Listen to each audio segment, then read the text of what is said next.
Okay. Mishnah. Baishumoli Peiros. You have a house filled with fruit. The nifchas, and the bricks were removed, or the stones were removed. The house was diminished. Now he's able to take the fruit out of the house.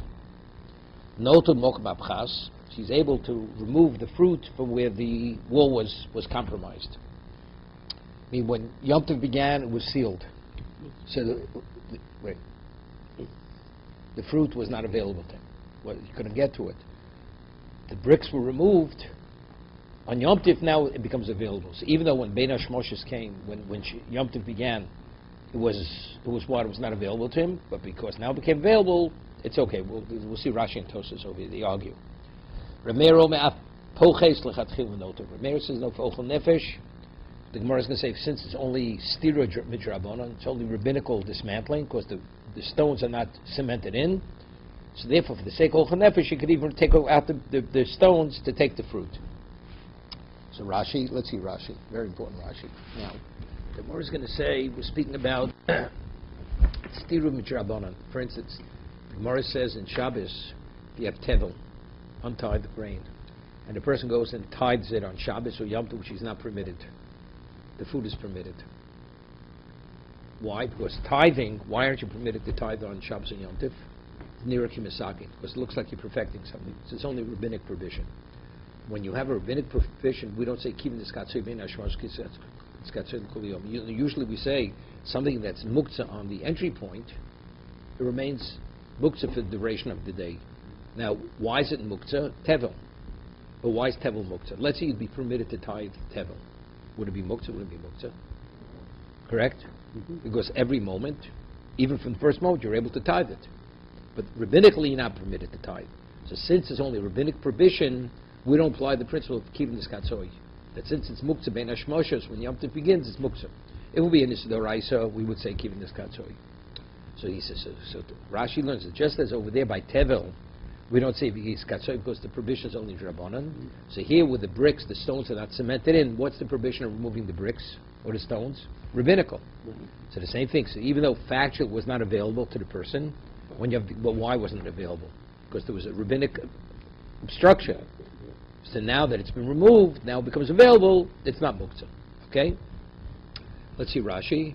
Nifchas me'elov nota bokam v'lamina muktzin machmas iser. Then yochel lefochsub Yom Tov. You don't say it's Isser because there's a provision to dismantle the house, and therefore the asa daitaminah. Therefore, his mind was wasn't focused on that. The kevdol hoy havi pchisuso isu d'oraisa. So Rashi says that since the dismantling the house is not isu d'oraisa because the bricks are not cemented in, k'ngrinlo ba'avira delivni lav muktzaninu. Therefore, it's not muktzah. Kidama gabi tevel b'shili pirkin. As the Gemara says by tevel, rabbinically not permitted to tithe it, but yet if factually, post-factually tithes it, he's permitted to eat it.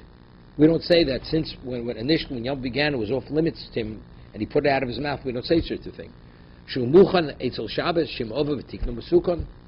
factually, if he went and transgressed the drabanan and did tithe it, it's considered tithe and you're permitted to eat the food. Okay. Tosas argues with Rashi. Let's see Tosas, the fourth Tosas on the page. Big one, the one that you defaced. Okay. Nifchas notel mibokam apchas. Brings Pish Rashi. Nifchas meilov. Toma my notel mibokam chas. Havi muktzah bein hashmoshes the osa lifchos yom shabonon. Migdis katzoi bein hashmoshes katzoi kol yom. He's citing Rashi. Pirish, so Rashi explains. The cave they know also elam drabanan. Since lifchos, since the bricks are not cemented in, it's only rabbinic provision to remove the bricks. The mukalog b'mora bavir delivni hashtem the nifcha shori lemechel minayu. The muktzah drabanan, something which is muktzah only because of this drabanan. That's the only thing that was blocking. Lo amin migutz katzod yeshos hochiyom agabi tevel, and he cites Rashi as he says by tevel. V'shili pirkan shu muchan etzel Shabbos hov im ova v'tiknum sukan. That's Rashi. Rashi is the reason why the provision, like by Tebel's own rabbinical, but if you do what you're here for, the food's available to you. Identically, the Isser is only to remove the bricks as Drabanon. Therefore, rabbinic prohibition doesn't cause it to be muktzah. Okay? Tosa says, lo in the hero. It's not logical. The Oma Gabi Shabbos Gabi Sal Lefnei Afrochim Migitz Katsoy Avagav Dein Shom Muktzah L'Drabona says that if you have chicks on Shabbos are muktzah because you can't slaughter. Let's say you take a basket, you turn it over Ben Hashmoshes, and the chicks jump on the basket as a step to jump into the coop.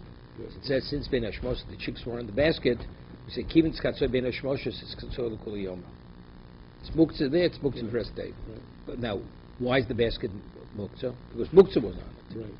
It's only Drabonon. And yet we say that even though the chicks are no longer on the basket, you can't use the basket. Right? That's his question. Avagav de'ein shem muktzah Drabonon chen gabe galgal muchni sheish lo mos v'omer Rabbeinu Moshe lo omru elok shehuktzah ha-muktzah eino mistalk min olam kol mos she'aval pi shenotom adayin he ba'olam aval tevel miyad she'ting hatem mistalk muktzah. He's saying a chiddush thing, saying an interesting concept. You have the chicks on the basket. You have the money in a wheel. So we say since the money was in the wheel when Shabbos began, even if it's removed, it's still muktzah. After the money is removed, the basis for muktzah still exists. Why? So you identify the meal, the wheel with the money. You identify the basket with the chicks. You have tevel. Tevel is off limits to you. Why? Because you can't eat it. Once you tithe it, what happens to the tevel? It doesn't exist any longer. So that's the reason why this muktzah we're more lenient. A muktzah where the muktzah continues, the basis is continuing. It's only because the circumstance changed. Then we say, as the muktzah is muktzah and it continues to be muktzah, the item whose associated continues to be muktzah. But tevel, when you convert it, it doesn't exist any longer. Therefore, on that we don't say kivin skatsoy. So therefore it's not comparable to the bricks. We'll say. So the same thing here. Vir the livni, by the case of that, once you dismantle it, right, you take it aboard, the provision of dismantling is no longer there. One second. That's why you can take it.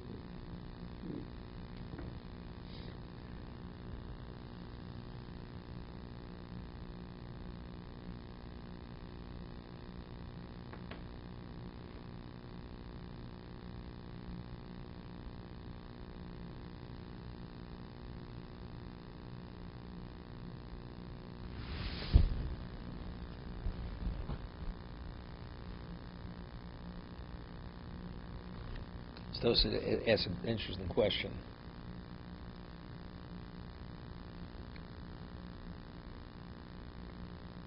Gemara says that if you go and you shecht on Shabbos, right? So when Shabbos began, what was the animal? The animal was muktzah before Shabbos. So it says you're not permitted to eat it. Right, until after Shabbos. Right. Now, so the Gemara asks, why? Because since when Shabbos began, it was muktzah. But slaughtering is no different than tithing. Right? Once you tithe it, once you slaughter it, it's like you tithe it. Shlomo, they came to me, the Raisa, he's differentiating. Here by the bricks, what was the malacha? Malacha drabanan, removing bricks that are not cemented in. Right? Tevel, tithing it, it's only is drabanan. Here, slaughtering, it was off limits because of the rises. Therefore, even though the non-shchita state is no longer exists, but why was initially why weren't you permitted to? Why was the meat not available to you? Because you had to do a malacha d'oraisa, right? Amina migul avagav shamuktzin stakmen kol koshem doch apras havi ba'olam dubi de muchni sheish lemos davi muktzah ba'olam aval pi shein kan shum mokum acher ochanami gabe apras ochisel chenir li dasyo. Reb Shimon, the last name muktzah.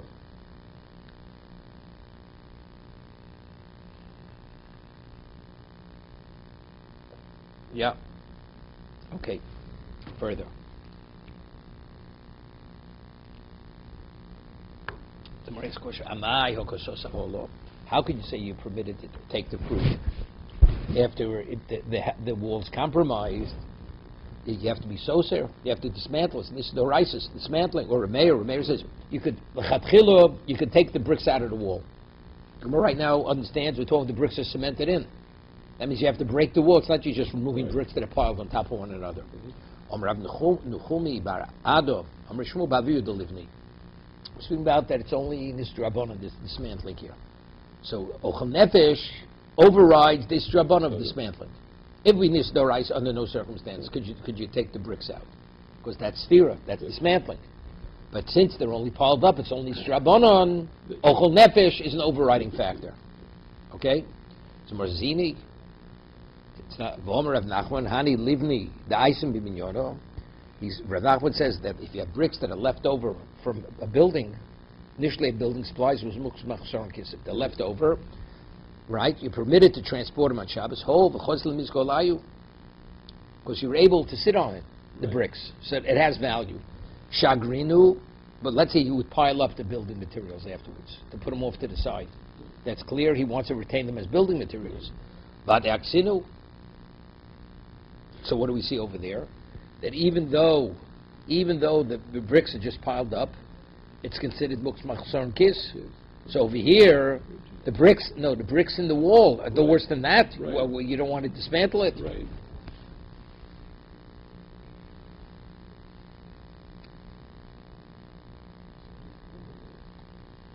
Yeah.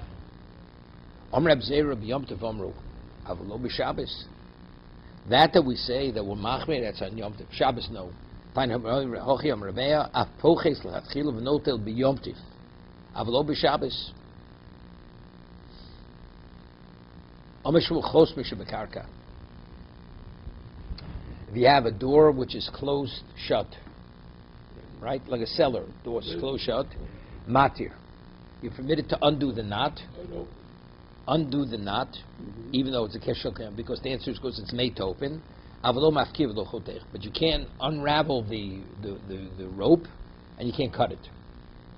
Right? Shebekalim. What about if you have a kli which is tight closed? Matir mafkiv. You could do all three. You could untie it. You could unravel the rope. You could even cut the rope. So we're differentiating between karka and metaltle. If it's attached to the ground, you're not permitted. You can't cut it, you can't undo it. But if it's on a kli, you could do it.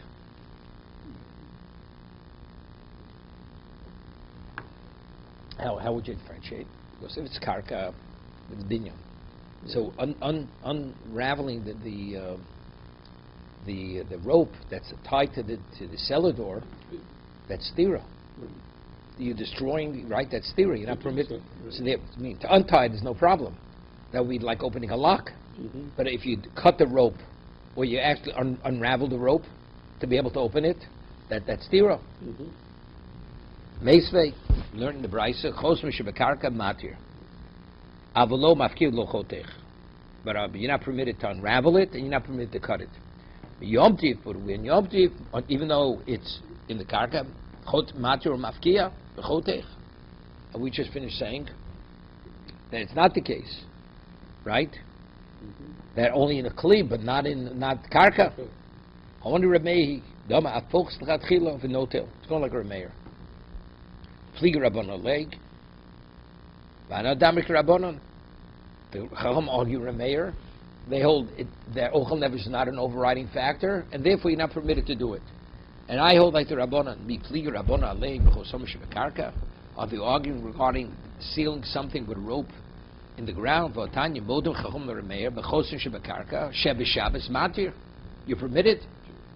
Avlo mafkia lo chotech b'yom tiv, but on Yom Tiv, which is not as strict as Shabbos, matir mafkia v'chotech. You're permitted to do everything. You untie it. You're permitted to unravel the rope, and you're permitted to cut the rope. So how could you say that Shmuel says that the rope which is tied to the cellar door, you can't unravel it, you can't be chotech it. Here Rameir says explicitly, right? So the Chacham agree on Yom Tov that you can. Shabbos you're not permitted to, but Yom Tov you can. Who the Yom Tano? So it says Shmuel holds like this Tano. This is the third Tano. The Omar Ki Tano. The Tanya Chos Mishabakarka Matyav Lo Mafkev Lo Chotech. That's attached to the cellar door, you're not permitted to unravel, you're not permitted to cut. Echod Shabbos, Echod Yom Tov. So what is he? You see, we're not differentiating. Even Yom Tov, you're not permitted. Should be Kli, but if it's a Kli, Shabbos Mati, Avalo Mafkiv L'chotech. On Shabbos, you're permitted to untie it, but you're not permitted to destroy it, to unravel it or cut it. But Yom Tov Matir, Umafkiv L'chotech. Okay? So it says, Tirtzis Loch Reisha, you've reconciled the Reisha. Because we're saying that this is going like a different Tana. And the Seifo Kasha. What's the Seifo? 1 second.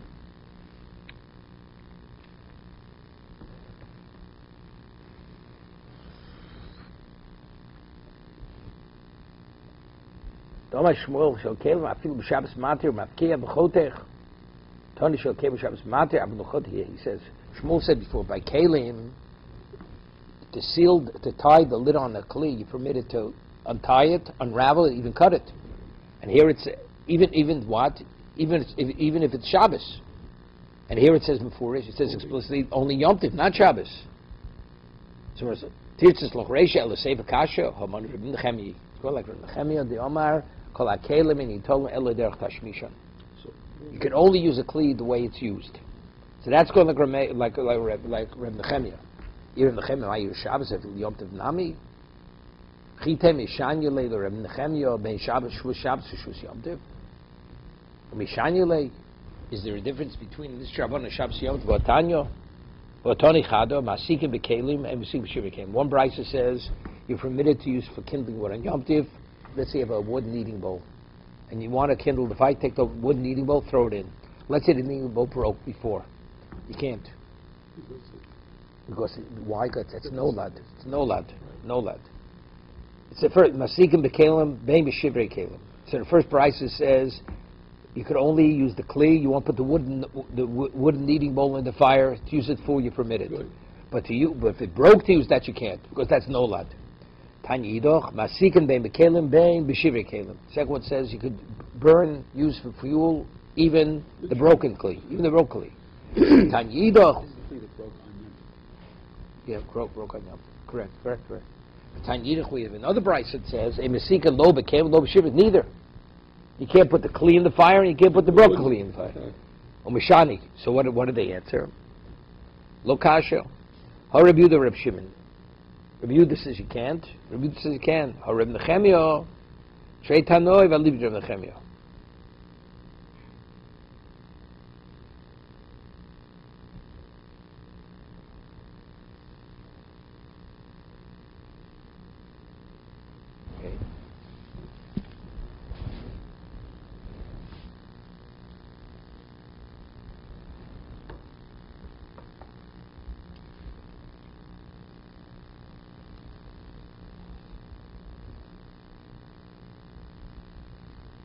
Yeah.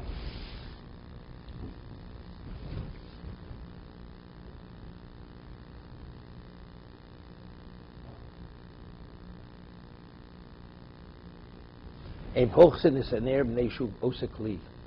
The old days, how did they make a earthenware candle? They would take a clump of clay, they put their fist in it, and that was the receptacle for the oil. So you're not permitted to do that, because that's makabeh patish. You're creating a vessel. Okay? A pochsin is an Arab nation osekli. Vein osin pechom b'yom. You're not permitted to make coals. What coal? Coals were used for what? Heat, for burning, for cooking.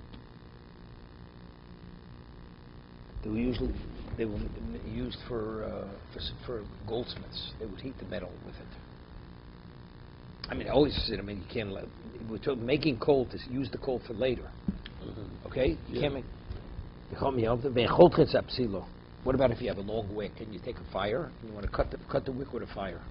You're not permitted to do that. So that's makabeh patish. Right. Okay. You can. You can't cut it with a scissor, but if you want to do it with fire, you can. So that's what she's doing. That's a different one.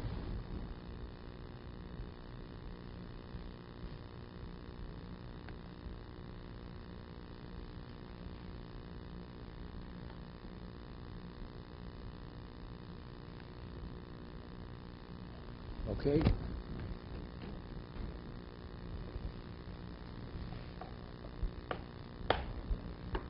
I think we're rushing. Impulsin is in there.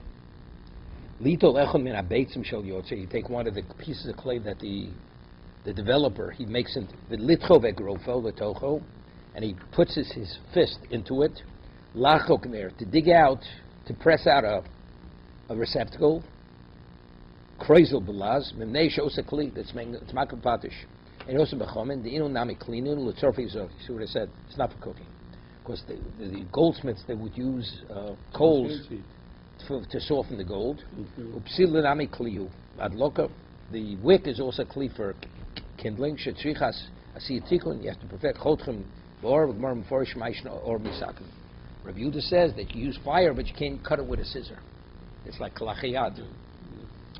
Montana, the chisus name, who says that when you just put your fist in the clay, that's already a kli.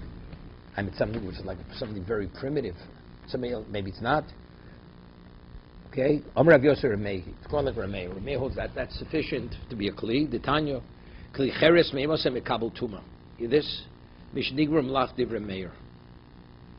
The moment you develop it, you form it, that's already. You don't have to put it in the kiln. Even if it's still soft, it's clay, it's makabel tuma immediately. So you see, he holds it's a kli. Rabbi Shomei mishit starfo b'kivshan. You have to actually put it into the kiln. When you put it in the kiln, you harden it, that's when it takes a kli. So just putting your fist in it is not enough. Even though it's not really, it's not really comparable. That's speaking regarding Kabbalah's Tumah. But even if you improvise and you made a kli, it's a kli. For Shabbos, why isn't it a kli? So what if you didn't put it in the kiln? If it serves its purpose, you've created something. Regarding Tumah, it has to be a kli at another level. Right. It has to take on a permanence. It only takes on that permanence only when you put it into the kiln. Right. We'll say, Rameir asks, Omer Abaye, Omer Abaye, so Abaye says to Rabbi Yosef, my dilad kalokom Rameir hosem elo the chosel kuvle midi. Oh, what's the basis for Makabel Tumah? It has to be able to have to receive something, to contain something. Over here, what relevance does it have?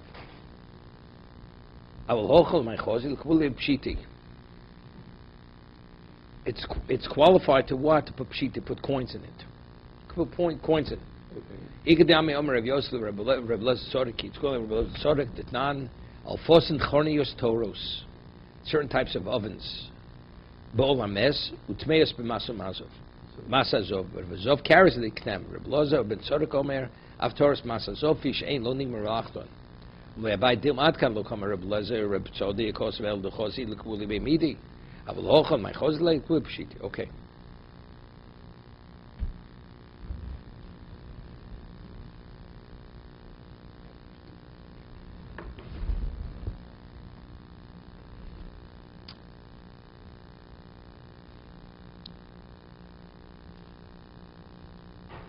Yeah. When you put it in the oven, that's completing it. It makes it a permanent thing. When you just have soft clay and you dig it out, so he's saying obviously that's not. Well, that's the machlokas. That's the machlokas right.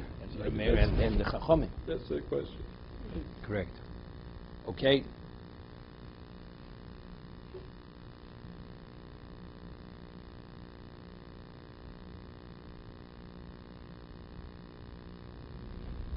Okay. That's the Igadami Omer of Yosef. There's another word. Rav Lezer Tzorek. It's called Rav Lezer Tzorek. It's not. Ilfisin Chornios Toros Bolames. Certain types of apparatuses that you cook in. It's Torah Lames. Utmeis Maso Mazov. Okay. Rav Lezer Tzorek Omer Af Toros Masazov Fishlo Nigmer Lachton. So he explains Rav Lezer, the Tanakama. Why aren't they Tomei Bolames?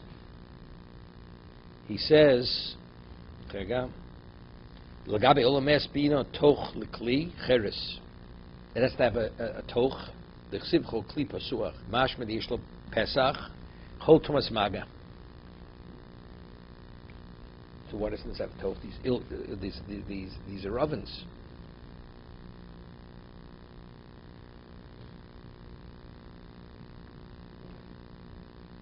Wow. He says it's like it's flat. It's spread out. Yeah. Okay? What's spread out? These ilfus and the chornios. Because he explains why is it torbo lames. Because it has to have a base kibble. Since it's flat, has no base kibble, that's why it's not tummy. Mm-hmm.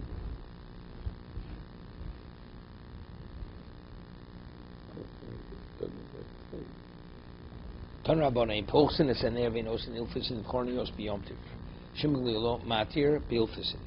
Chornios, my chornios. What does it mean, chornios? Omar Reguda Iranios. Chornios means Iranios. Means like city dwellers. My Iranios.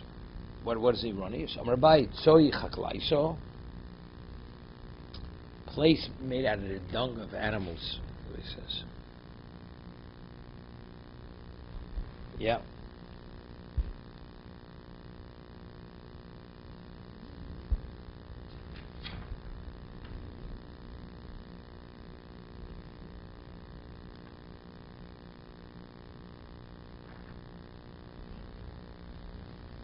Okay. Torah Borain Postas and Evinos and Ilfus and Chornius Beyomtiv. Shimgali Lomati Bilfus and Chornius, my Chornius, Iranius, my Iranius. The Ain Osa Bachom Pshito, my Chosi, Tony Rabchil, El Mosa Lurayan. You give him to a bathhouse keeper. Lebobiom Mishori is permitted. Kramar Rova Lazia, the Kodum Zero. The Chazal, they allowed you to go just to sweat, like a Turkish bath, but not to wash. You're not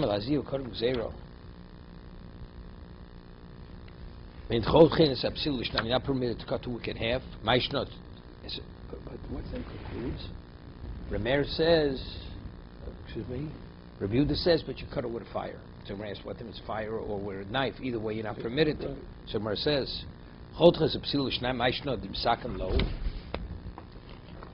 because you're making a mono, you're making the wick functional. What difference if you're cutting with a scissor or a knife or you're cutting with a fire? It's the same thing. You're taking something which was not functional before, now making it functional.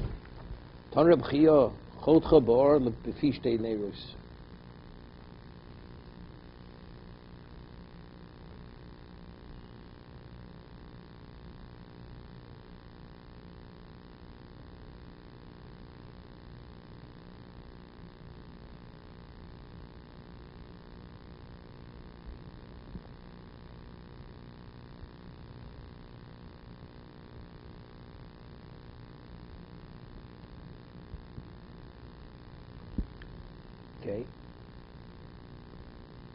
So Mar says,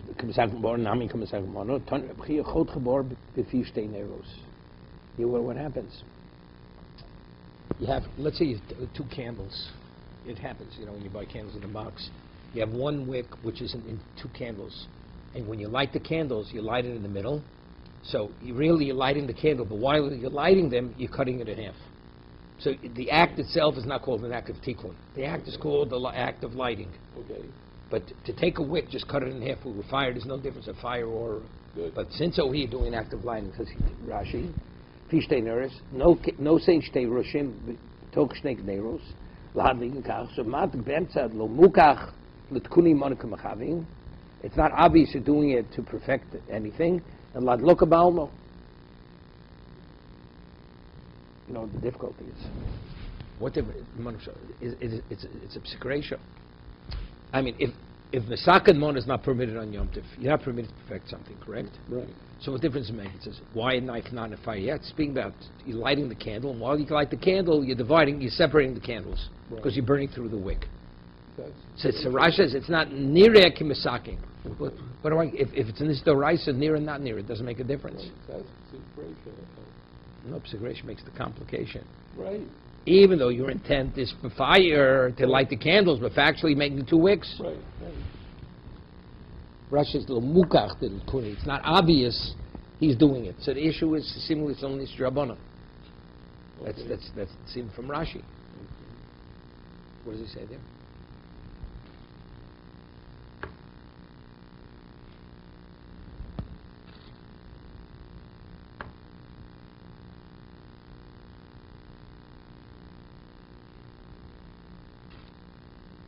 two ends along with maybe placing two lamps that are needed beyond the use so it can lift the center there by splitting the wick. Nobody's burning each of the lamps. This is permitted because it appears to be a symbol of lighting rather than a form of lifting up. Yeah, but that's Rashi.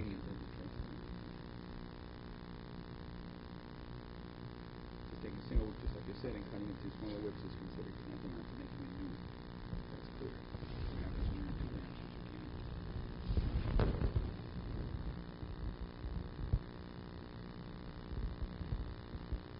And Kriya thought you may cut a wick with a flame and when its ends are in two lamps.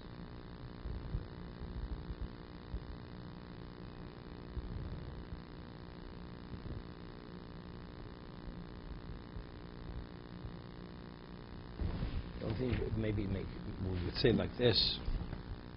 We had earlier about sharpening a knife. So we say if the knife dulls on Yom Tov, you were permitted to sharpen it. Right.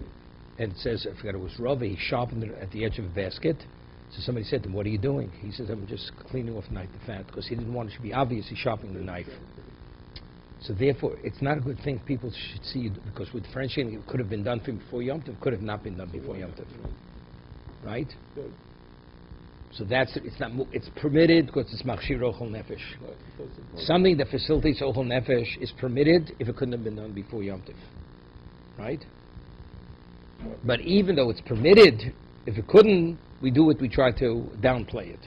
That it shouldn't be blatantly obvious that he's being Masakan Mana. Because if he sees he's Masakan Mana, people who perfect something where they could have done from before.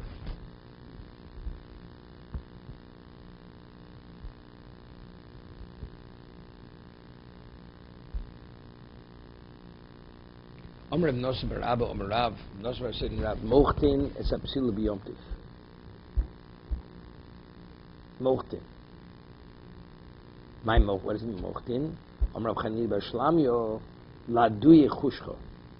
You know, after you burn a wick, you have carbon, and if you have the carbon, it doesn't burn well. So what do? You rub it between your fingers to take off the carbon. Now the wick becomes a more viable wick. So he says you're permitted to do that on Yom Tov. Tony Bar Kapora, Laduye Shcha means to remove the darkness, the black. Okay? Pechem Amach Shechlor. Pechem is the cold that causes the flame to burn. It shouldn't be black. Tony Bar Kapora, Vov Zerim Nemro B'Psilo. 6 things were said regarding a Psilo. Gimel Lahachmi, Gimel Lahokil. 3 of them you should be machmi with fire, and the other 3 to be lenient. Lachmir in Godlo, Osa Lachatchila. You're not permitted to make a wick. To make a wick on Yom Godlo means because you rub it between your forefinger and your thumb. A Mahavin Osa Bior, your people before they light candles on Shabbos, they singe it. Because you singe it, it lights easily. You're not permitted doing Yom. And Chot Osa L'Shnayim, and you can't cut it in 2. Lahokel Mimacha Biyad. You rub between your fingers to remove the charcoal. V'shorev B'shemin. You let it soak in oil, the wick. V'chot chabor b'fishtei neros. Yeah, and you cut it with a fire where it's attached to 2 candles. Okay, we'll stop here.